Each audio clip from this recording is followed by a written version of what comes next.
All they did was say your name. They never said, I am. They said your name and address. And she confirmed it, and he said, that's the name. He never said, I am that person. He said, yes, that's the name. She handed him a ballot. He took the ballot, and he said, don't you need to see my ID? And she says, not here in New Hampshire. And he says, well, I feel better if I got an ID. And she said, you don't need it, sir. You can go vote. And he said, well, I'm going to go to my car. And he hands her back the ballot. And he said, I'm going to go to my car and get my ID. He did this, I saw it 12 times, just one guy. And there was about a team of 4 of them. See? And that's just one of the ways that if they asked for a voter ID and they knew it was going to happen, that fraudulent person knew it was going to happen, they would protect your vote, even though you were deceased. But if you were overseas, for example, it protects them as well. What I'm saying is that the student should not, if he's not a resident of this state, when they come to school, they don't vote. I could tell you that's a whole other battle. The domicile issue is another battle that we could not win this time around. We got clobbered last session. Domicile, and this might upset some people in this room, but a dorm room is considered a domicile in New Hampshire, so they can vote. Oh, I mean, I know that the law passed, Yeah. but it's ludicrous. Yeah. That's because they sleep 6 months in a day. Is that what it is? Yeah. Yeah. But where that goes bad is we have testimony in our committee from one of our reps on the committee was listening to a girl after the 2008 election. She was so proud she voted for Obama twice. And he said, what do you mean? Now this girl doesn't know who this rep is, that he sits on election law. She said, yeah, they showed me how to vote in New Hampshire and file an absentee in Connecticut. And he said, so you voted absentee in your state and you voted here too? And she said, yeah. And he said, well, I sit on election law and I don't think that's right. And her face turned white and she walked away. But that was just one small story. Is there a penalty for that? Yeah, that's voter fraud. That's might be a Class B felony, maybe. Did they get her? He didn't get her. No, he didn't get her. And that was brought up at the committee. Why didn't he get her? Fraud, why the heck didn't they get her? I know. That's why the monkeys in Washington right now. That's when you pull it out and blow their kneecap out. Yeah, I'll go along with that. Don't talk like that in front of the chief. You never run away. Well, they don't know. But Dino, let me ask you a question. Mm-hmm. So, if someone elderly passes away, Right. I'm 22 years old, Mm-hmm. and that comes up, I can go take their name and go in and vote. Yes. You can go in and vote as yourself, your real person, in the morning, wait for the shift change to come around noon or 1 o'clock, go Right. back and say And you go are back and vote again. this guy that just passed away and vote again. Yeah, I saw it on the video. It happened. It happened a lot. Boy, oh boy, I don't know. This bill will stop. Where the hell my This country bill going would to? this bill would stop that. And but the trade-off is that picture. And what I'll do, Ed, I'll check to see if that's still in there. I'm 99% sure it is, but I'll check for you on that, see if it's in there. I think that's coming up Wednesday as well. Now, did that arise from the Acorn mishap? It's the same group, yep, that busted Acorn, and they saw that there was some voter fraud, and they saw that our election laws were some of the weakest in the state, and they tried it. In the country, I'm sorry, in the country, yeah. And they tried it. And again, a small town like this, we don't really think of it because, I mean, that's social day for us on election day. But in these cities and stuff, it adds up quick. And if it adds up enough where it throws New Hampshire to the other column, that's 4 electoral votes, which is what it took for Bush in 2000 to win. When you look at it, he won by 4 electoral votes, and that was New Hampshire. So it does add up after a while. Yeah. Is that before or after the recount? We're not talking about the recount. Yes. I did an investigative report in Wolfboro. A gentleman walked in to vote for Ron Paul. The woman said that you already voted. He said, no, I haven't been here yet. So without getting any guidance from anybody, she just said, okay, well, here, take this ballot and just vote anyway. That was not the right answer. No. And there's investigations all over the country like this.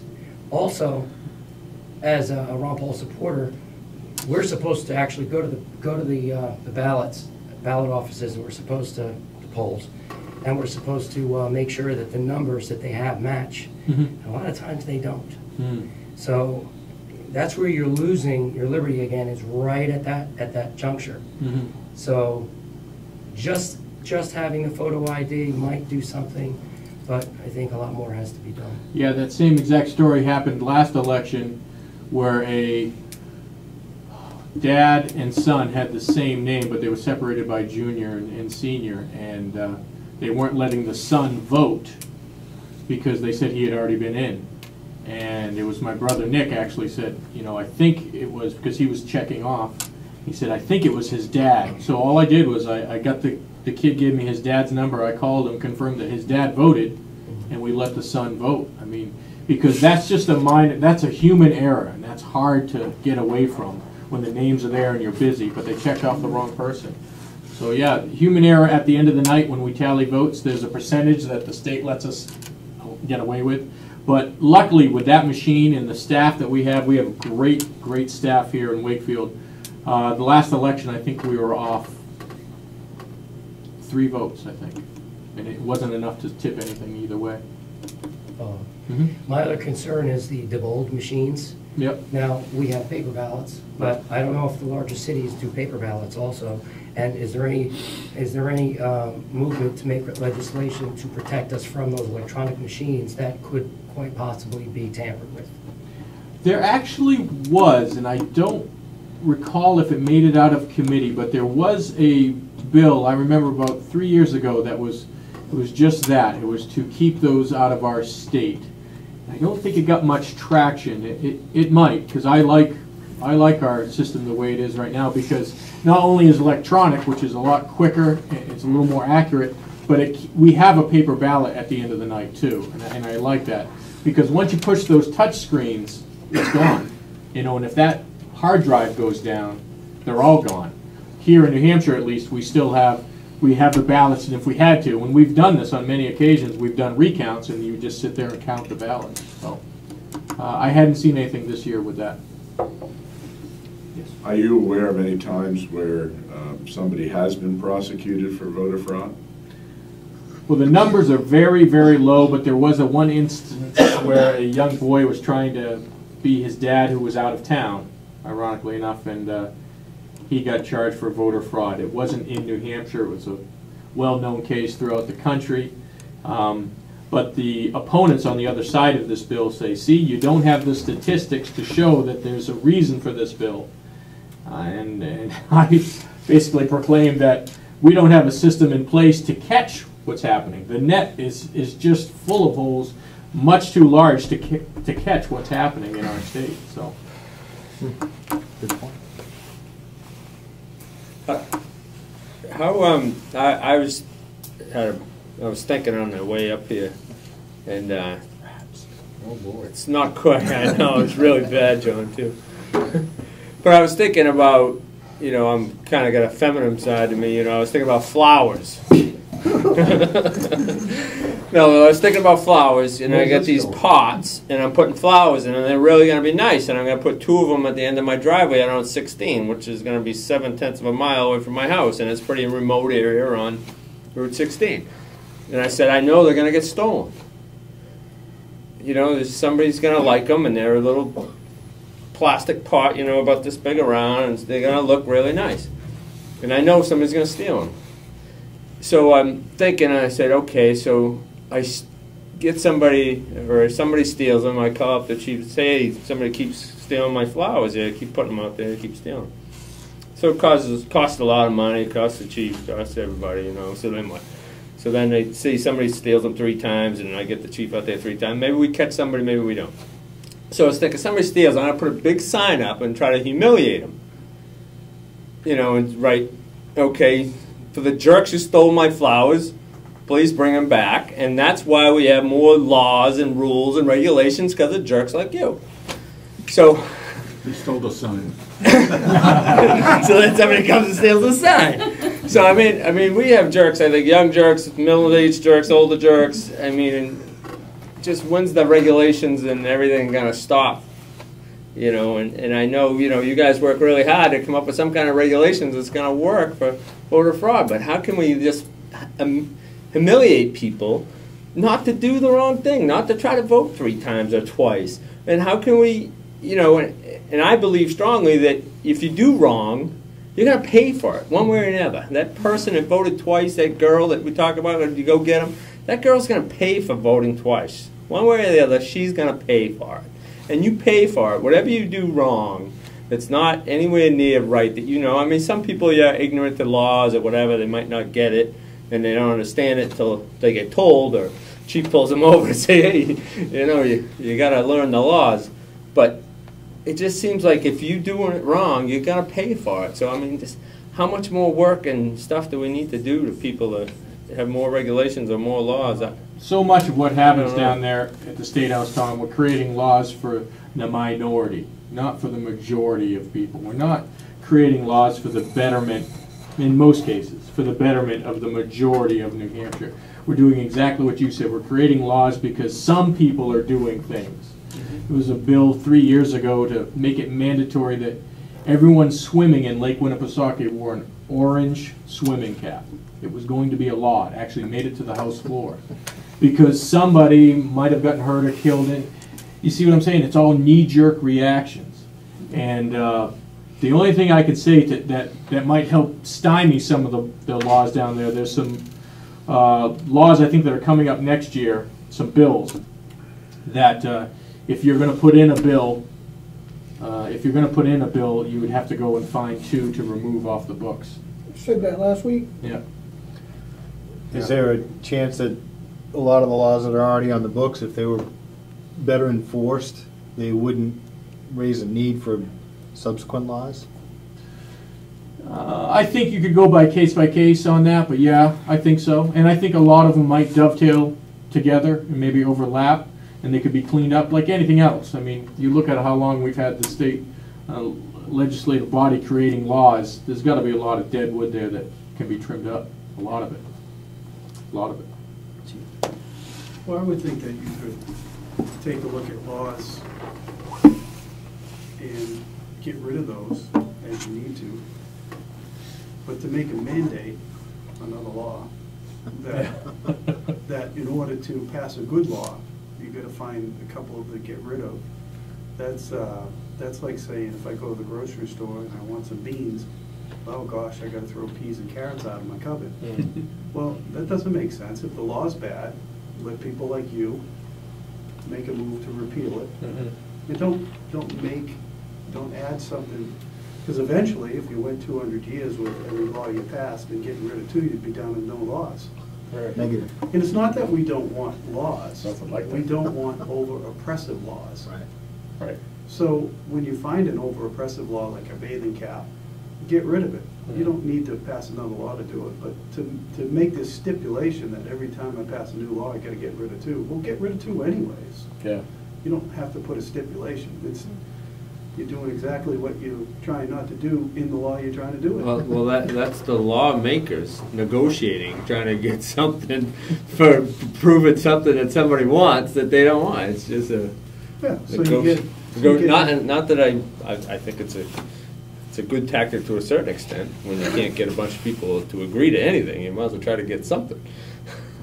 Yeah, and getting I mean, have some kind of leverage. I mean, you got to use the leverage to my do something. But side of the aisle had close to 300 representatives on our team, and it's probably some of the most contentious battles I've seen down there were the last 2 years, because you had so many different fractions of people and so little compromise among our own party. So I see that's going to swing the other way. I don't know if we'll lose the majority. I don't think we will, but I'm reasonably sure we're going to have a Republican governor. I don't know what's going to happen in the Senate, but I think we'll maintain the House. And you know, and it sounds strange, but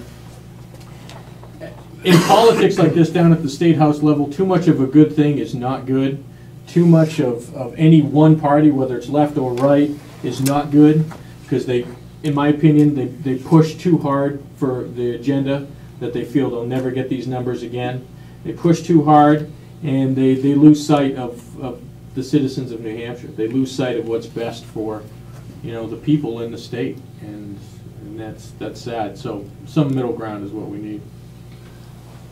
Is it true that the activities down there, swings like the pendulum, or do you ever see the pendulum get stuck to one side for a period of time? You do. I mean, there was a time when the Republican Party had over 230, 240 reps for many, many years when, see, the exact opposite thing happened. When the Democrats finally took, is it okay to say Democrat, Republican on this? Sure.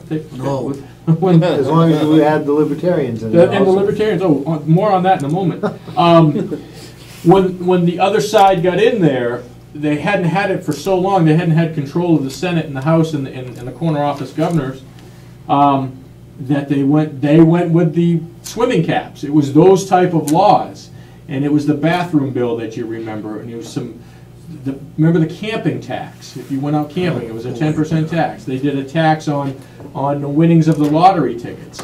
They literally, I was there when they literally said, our revenues are projected here, but we're spending up here. We need to increase our revenues. So their projection of their revenues, although they were false, increased by $75 million, just so they could say they had a balanced budget. So that got out to the voters of New Hampshire, and they were swept out of office by huge numbers. We were swept into office, and you know, a lot of people got in with an R next to their name, and I think a lot of people had their own agenda. I don't think it's good to go in there with your own axe to grind, and that's what happened. So it does stall for a little bit. I think it might come back, but I don't think it's going to go all the way back. It might come to the middle, hopefully. Libertarian Party, I was told that there's 2 new parties going to be on the ballot. Libertarian Party and possibly, Ed, do you know the other one? Is it the Americans for Freedom or something like that? And it's a strange concept with them. They've created a party, but they have no candidate yet for president, so they're out searching for a candidate. But the Libertarians, I think, made it on, so you'll see them. And do you guys have candidates and governor? You'll be a good one. They threw me out. They threw you out? The Libertarians threw you out?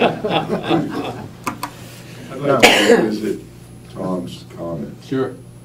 Because I think that, you know, as we talk about making laws to keep people from doing things that are wrong, we sort of dance around the moral issue.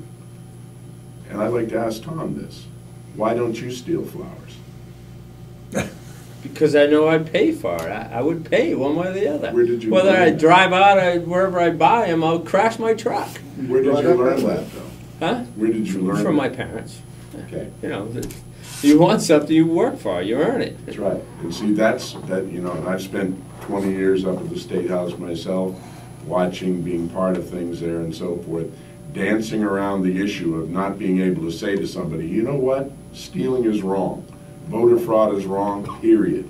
All this stuff is wrong. Well, we don't want to offend anybody. We don't want to hurt anyone's feelings. We need to be tolerant. We need to be all these things. And dancing around the very thing that has made us strong as a culture of moral values that you learn from your parents. So the fix for this is going to take a while. And on the school level, and hopefully at Paul's school and other schools like it, where people are not afraid to teach moral values. Like, you don't steal, period. You don't go and steal Tom's flowers 3 times, you know, and Tom doesn't have to put up a sign to tell you that it's wrong because you already know that. That's one of the things that's not being dealt with. And every time we've tried to bring something up just as a general view up there at the State House, people say, no, whose values are we going to go by? Well, what culture has the values that stealing is a good thing? Right.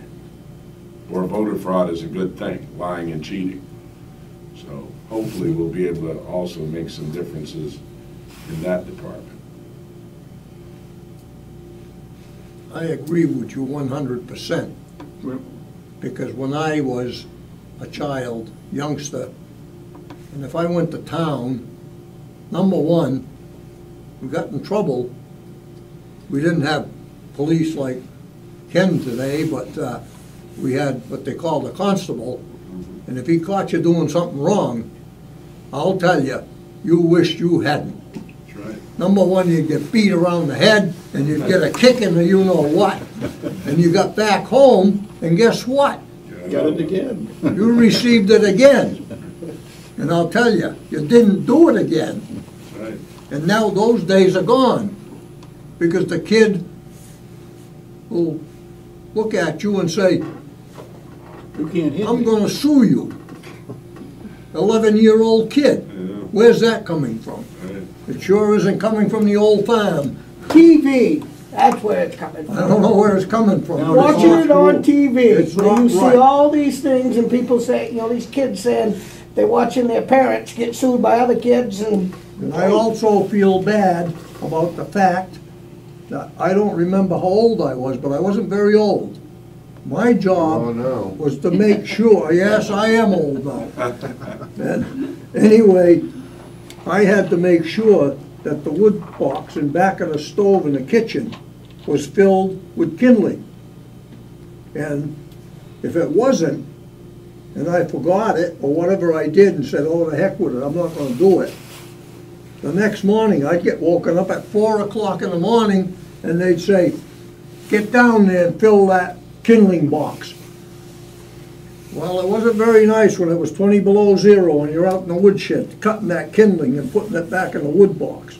But And you're I'll working tell up you, a you sweat didn't, doing you that. you didn't forget it very many times.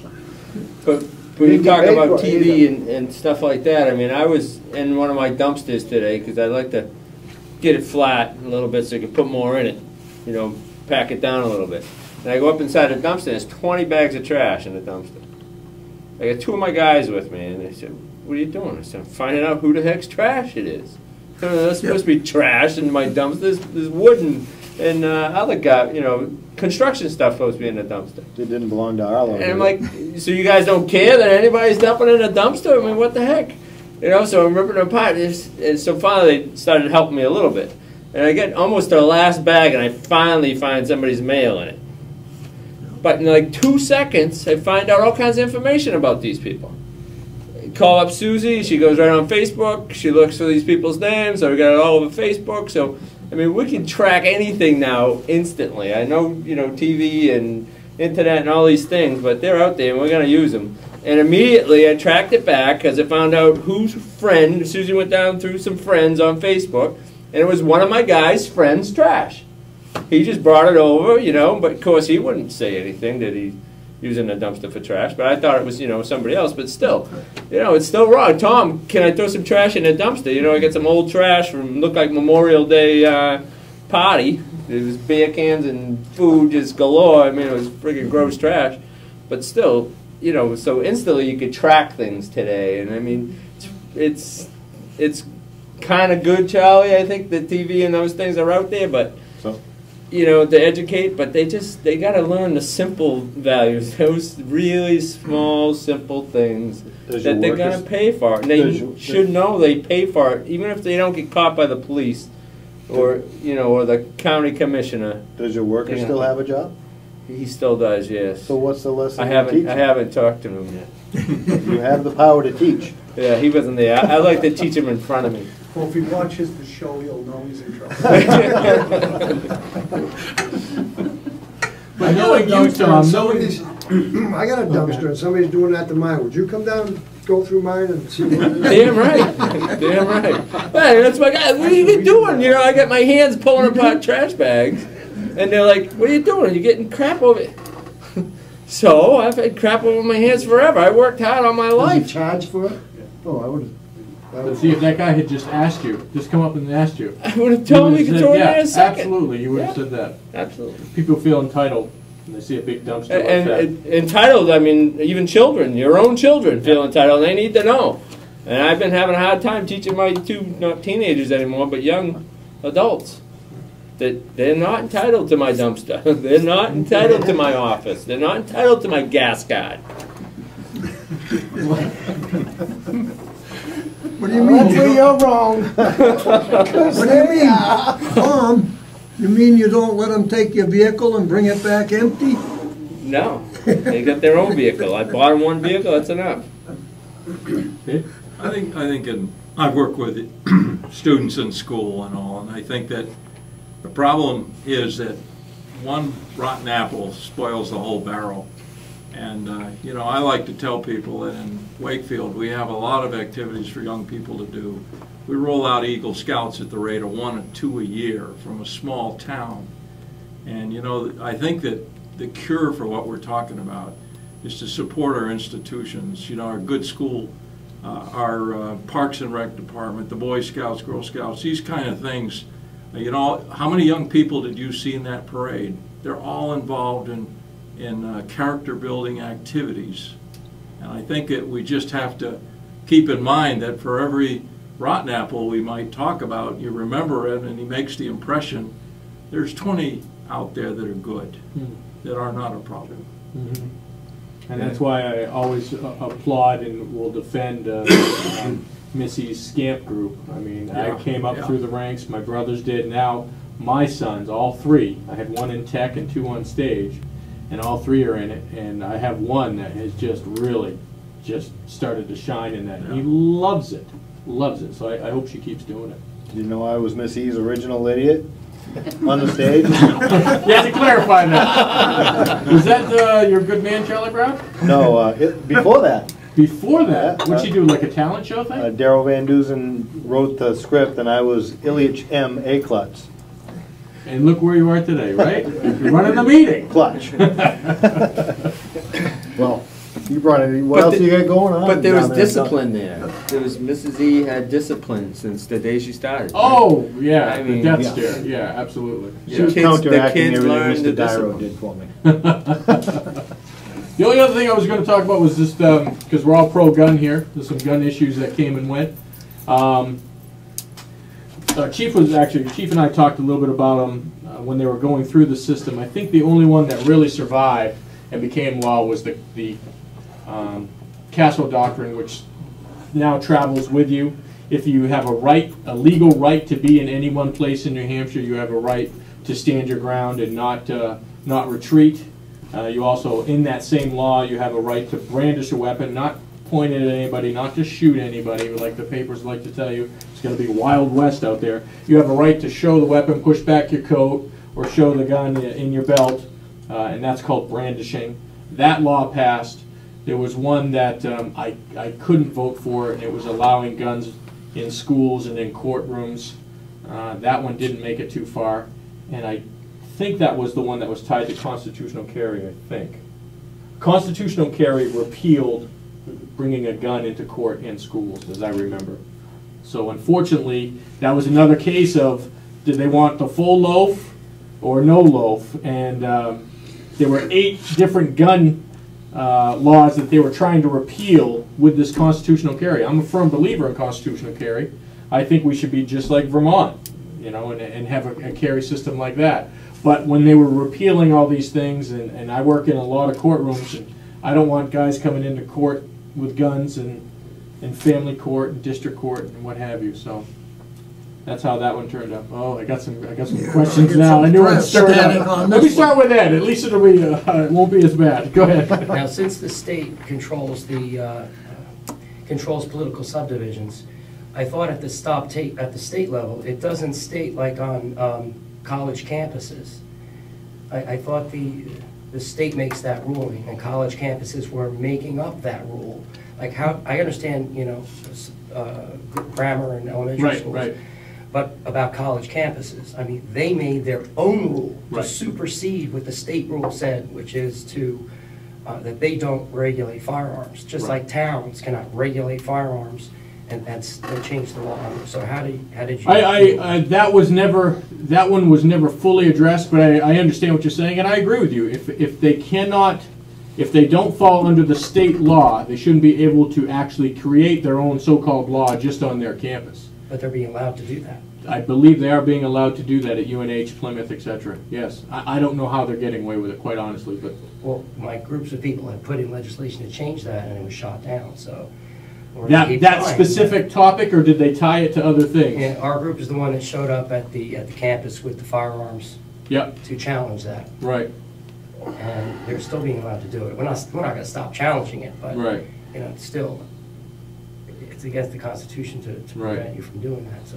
But that issue, I can tell you, rest assured, that's not going away. That's going to come back. No question. Al. You don't want to hear it. You and I might disagree. We have before on gun issues. As odd as that may sound. I know what you said about courts and whatever, but if I have a right to carry a gun concealed, you're telling me that I can't bring it in a courtroom with a carry permit.